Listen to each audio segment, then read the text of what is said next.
My final tipping point tonight is a question. Anybody out there watching this broadcast tonight, I don't care if you're Republican, if you're Democrat, or if you're somewhere in between, any of you, if you were given the option of legally not paying federal income tax, would any of you say no to that? Anybody not going to take the deductions they're entitled to? Anybody actually use that ridiculous button on the IRS website to pay more than they're legally required to pay? No? Well, Trump didn't either, and here's the thing. The irony of this election is every week the news blows up with stories about some supposed Trump gaffes. But they're missing the point. The point is, Trump is right about his taxes. And maybe Trump's taxes also show us that Bernie Sanders supporters were right. The basement dwellers, they were right. The system is rigged. But who's not going to play by the rules even if the rules aren't fair? Well, that's a softball question, and the answer is Hillary. Hillary Clinton fakes outrage when the New York Times reveals Trump paid no federal income tax in the early 1990s. The reason being because he shrewdly applied the tax law to his finances and figured out a way legally to pay lower taxes. That bothers you, Hillary? But you have no problem accepting millions of dollars from oppressive dictatorships and corrupt foreign interests? Well, here's a message for you. The American people care about what you did.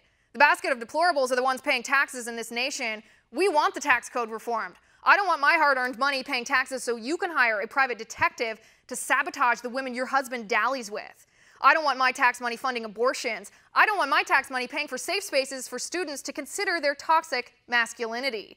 I don't want my tax money paying for Obama phones, Obamacare, or Iran's inevitable Obama bomb. You can bet your chunky kitten heels I'll be paying as little in taxes as I possibly legally can.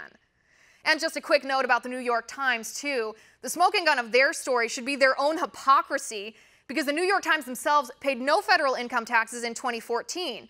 The New York Times is becoming the pit where journalism goes to die. I don't want to hear about Donald Trump's stolen tax returns. I want to hear about why the New York Times can get their hands on that, but refuse to release ClimateGate documents because it might hurt Hillary's climate change agenda, and why they can't find Hillary's missing emails if they're so good at uncovering scandal. But here's the thing, they're not. All they're proving is the point that the ineptness of Hillary's campaign because she needs a news outlet to desperately beg the people to give her a free pass. And that's my final point. You can reach me on Twitter at Liz_Wheeler. I read all your tweets, and if you like the show, please send me an email at oann.com/contact. Remember, we're coming to you prime time now at our brand new 9 p.m. Eastern time slot. And if you don't have cable, don't worry. We're available online at cloudtv.com.